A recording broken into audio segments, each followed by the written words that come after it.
Hey guys, Crew of Blind Wave, I'm Eric. I'm Shane. And we're here with Dragon Ball Super. Shane, last time on Dragon Ball Super, we had a father-son fight. Where we destroyed a mountain. We did destroy a mountain.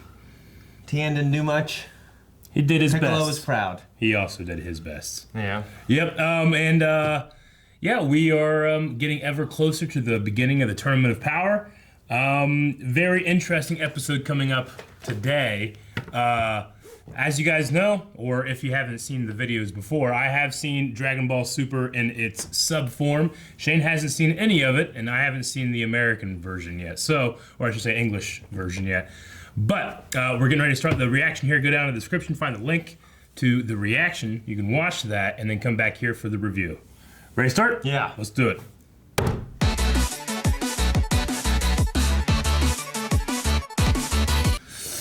All right, we are suddenly down a man. Yes. What are you thinking? I'm thinking hopefully they can wake him up. Majin Buu? Yeah. He's notoriously hard to wake up. Well, hopefully they can. I'm God of Destruction, I figured might know something, right? You know what? Like a special tickling technique? Yeah, I mean, this God might know something that this demon that's probably not as old and, you know, I don't know. Well, like an awakening spell or something? What do you mean? I don't know, can they just fucking punch him in the face? I mean, Beerus can destroy him. Like, that's the only real power afforded to Beerus, is the power, energy of destruction. Well, he's incredibly strong. He's also more powerful than Goku. He is, but power doesn't necessarily mean that you're able to awaken this thing that's known for going in these hibernations. You know, like Majin Buu. Bear's gonna hibernate and wake up. For how long, you know? Yeah. I don't know, but nothing woke him up. Beer sleeps a long time, nothing wakes him up. Yeah. And he's gotta get woken up. Well, let's say he doesn't get woken up. What do we do? I don't know. I have no idea. I don't know. We're down a person. Vegeta has been training in the Who time else chamber. in the cast can fight as well as them? I mean... Well, Yamcha's certainly waiting. Yeah, but I don't think that's gonna work out. Yeah? Well, if he does, I don't know. That'd be cool if he did. I like Yamcha, you know what I mean? Mm-hmm. They made him kind of goofy now, but yeah. He was awesome in the Frieza saga and stuff. You know, how he was training and everything. On King Kai's planet? Yeah. Yeah. Like, you know, and how he went to go fight the androids, even though he got taken out early. Yeah. He got a hole in his chest pretty early. Yeah. By what, 19, right? Yeah. Yeah. We got all of our people training. I always love to see Goku versus Whis, just because we can realize that even though Goku is amazingly powerful, there's still a huge difference in power between what he is now and what is possible. You know? Yeah. Not to say that beating an angel is possible, but, you know, Whis at least always shows that there's room for improvement. Yeah. You know? But I like that here he bit him and he tossed him. This is the first time I've ever seen Goku take any kind of offense that worked against Whis, I think. Yeah. So, Vegeta is training in the time chamber, being warned by Mr. Popo in a very Dragon Ball Z abridged fashion, not to destroy it again. Was that in the Japanese? Was that in the I think so. Sub? Yeah. Okay. Huh. Yeah. It's just hard to watch that and not immediately think of, like, you know, the Popo we were presented with over there. Yeah. What's some stuff you got? Well, the Zenos were getting bored, and like you said, though, you know, they won the jumpstart the tournament early. But then that one gentleman was like, "No, we got to honor the agreement, you know, and all the universes are ready." Yeah. So aboard Zeno is a dangerous Zeno. Yeah. Yeah. Now there's two of them they have to account for. Yeah, we saw that one universe, and we basically had three right now. Yeah, can't remember which number it was, but the ones that we faced in the expo, the Wolf guys. Yeah, I can't remember their names. Lavender and something like that, what those guys were. But yeah, that God of Destruction, the clown one. I mean, that city was rioting, because that's like, you know, when you hear about what's going to happen in the Tournament of Power. I mean, we talked a couple of weeks ago about how, why don't they just tell everybody? It's like, well, it might not be a good idea. Yeah. I'm not saying that all of our characters would do that, but the average person might do what's happening here. I didn't think they should tell the whole world, but I thought they should tell the fighters. Yeah. So they know what they're fighting for. Yeah. I mean, we saw here, Bulma still doesn't know exactly what it is. No, she doesn't. I don't think she's going to go very and Hercule happy about it. Hercule and Boo obviously don't. Yeah. It's weird. I call my youngest daughter Boo. So every time I hear it, it's weird. You still call him Hercule, too, which I understand why, of course. Because that's who he was for so many years. I think Hercule's a funnier name. Yeah? Because it's like suggests such power and strength. Yeah, because of Hercules. Yeah. But the only reason we don't have Mr. Satan when we were growing up is just people, they just thought, well, we probably shouldn't do that, Yeah. Well, it's kind of a weird name. Huh? It's kind of a weird name. Yeah, well, I mean, for the Western audience, it definitely is. Her name was Vidal Satan? I don't know. Maybe. What? It wasn't. Had been, right? I mean, it's just Vidal, isn't it? Do they have a last name? Well, they have a family name. Do they? Yeah. What is it? I don't know. Goku doesn't have one. These people. Well, everybody has one. Right? No, civilized. Civilized. What's Yamcha's last name? I don't know. I don't know. In Japan, they have family names. Yeah, but I don't think in this world everybody has them. Yeah. I don't think so. I'm probably wrong. I'm sure there's like a Yamcha fan out there like, son of a bitch, it's Johnson. Yeah. Yeah. I just figured they would at this point. In this point in society and civilization, family names would have happened a long time ago. Beyonce, that's her name. You know what I'm saying? Snows. Yeah. Yeah, but they Hakkai'd that city and they gave up on the whole planet. Yep. So gods of destruction. Beerus is like that too. We've seen him just destroy an entire planet for not having great food and stuff. The only reason he hasn't done that here is because of Bulma and the food. Yeah. That's really, it's funny, but that's the only reason that we're still around. I like to think that he's kind of developed an affinity for Goku. I think that he has, but he also, I think, plays on people thinking they had that affinity, and then he's like, one day he's just going to be pissed off enough where he destroys everything. Okay. Yeah. I really, really love that scene with Frost and Hit. Yeah. I love Hit. I always love seeing Hit's universe. It's one of my new favorite characters, along with Beerus and Whis. Yep. Yeah. We're going to get an entire tournament with him. Yeah, I wonder, because who's the other guy? Like, the other guy, you see him fighting the credits. It looks like Superman. Jiren, the Gray. Yeah. So obviously seems to, in my head, I guess he's going to be more of the rival. Mm-hmm. But Hit, obviously, he has to be far up there too. Yeah. Yeah. I mean, this is a very long tournament with like it's an hour. I mean, we have 137 episodes of Dragon Ball Super. We're only one, right? Is that right? I don't know. I don't look. Maybe it's even more. There's a lot of episodes of Dragon Ball Super. The rest of this series is going to be the Tournament of Power. Okay. We're going to be seeing a lot of different fights. Yeah. And a lot of the same moments as different fights are happening and stuff like that. So, we were introduced to Raban. What's her name from the second universe? Who has a very interesting transformation. That is a very different universe. Yeah. Yeah. That is a little weird. It's a very different universe, but, you don't want all the universes to be the same. No, you're right. But it's cool. She just attacked those two, drag queens outside this theater. They're going to have their tournament thing on, what was, like, I guess when I think of, like, a lot of sci-fi, and it's obviously not going to embrace that, I think of, like, well, they need to do something different in terms of, like, not have bipedal people and, maybe have them speak a different language with subtitles. No.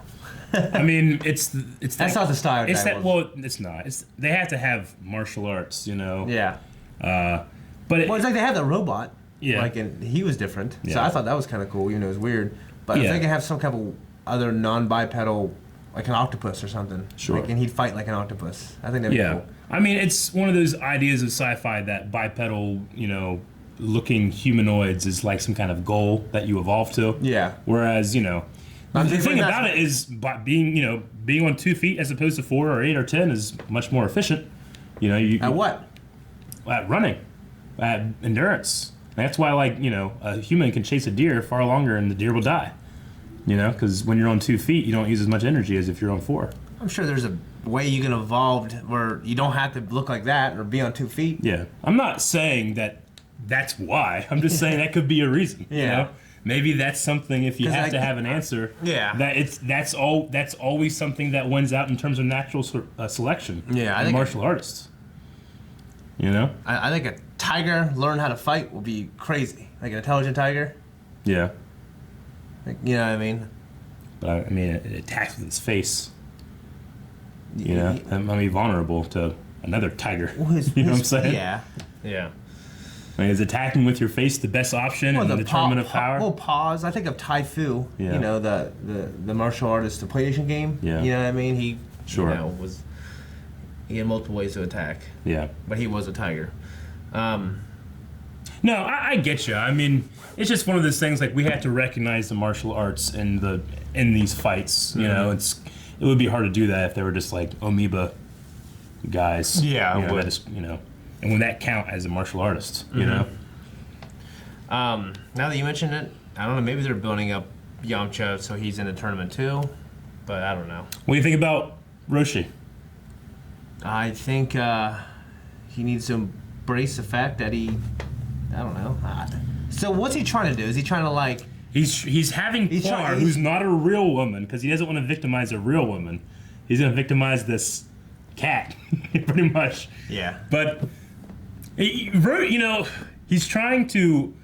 It's his greatest weakness. Is he He's trying worried is he trying to relieve himself, or is he trying to? No. Is he trying to like be in a room and abstain? He's trying to abstain. He's the guy who is, his entire life take a little bit of poison. That way you're inoculated. It doesn't affect you anymore. Okay. You know what I'm saying? He's not trying to get off so he doesn't think about it. Okay. I mean, he's trying to. If there's going to be beautiful women in the tournament, that not to bother him. That not to be his weakness. A little late to start, but yeah. I mean, everybody's doing what they can. Yeah. Yeah. But Vegeta has the best plan. Yeah, I mean, he does. It's a little. It gets to be much with Roshi, though I still find it very funny. But Roshi, it's so bad with Roshi. It's almost hard to blame him on it. It's like he's a victim to his own perviness. It's like he was born with it, and he has to stop it. You might have been, yeah. Like one man is born blind and has to learn. He's not born blind. He sees too much. Yeah, that might be the case. Yeah, but I mean, he's trying to inoculate himself against the wiles of women, which is it's a solid plan to go to Puar for. Oolong, I don't know what happened, but Oolong refuses to do it. Yeah. Yeah. That I think of all these crazy things in my head. Yeah. Yeah, I mean that he doesn't want to talk about. I know. Have you always thought of Puar as a male? No, I thought of her as a girl. I always thought of him as a male, but they said him in this. Oh, it is a male? Yeah. Oh, damn! I mean, I know that he's always had like that high voice, but I always thought it was a guy. I always thought like Yamcha called him, "Oh, buddy," Oh, then so it is a guy. Yeah, it's a guy. Okay, so you're okay. Yeah. You made it sound like you're wrong. No, I was right. Okay. But it's like you thought you were gonna be wrong. That's why you're. No, I've heard in the past people like talking about debating which one is which. Yeah, I thought it was. But I'm pretty sure they used a male pronoun here. Okay. All right. Yeah.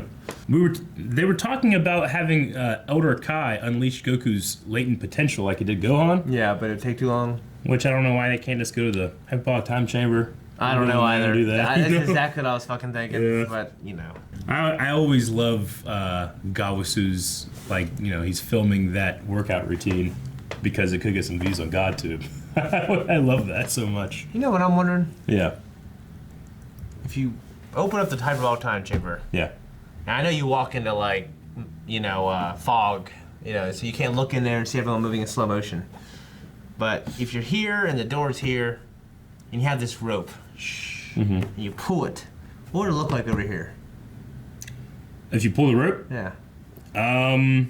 I don't know, because this is a very similar thing that astrophysicists talk about. Yeah. Like if you had a long ass rope. 100 million light year long rope and you tugged it, it would take this, it wouldn't be the speed of light, because you're not going that fast when you tug it. Yeah. They have to calculate how long it would take for the person holding the other end to actually do it. Yeah. Something similar to that. Yeah.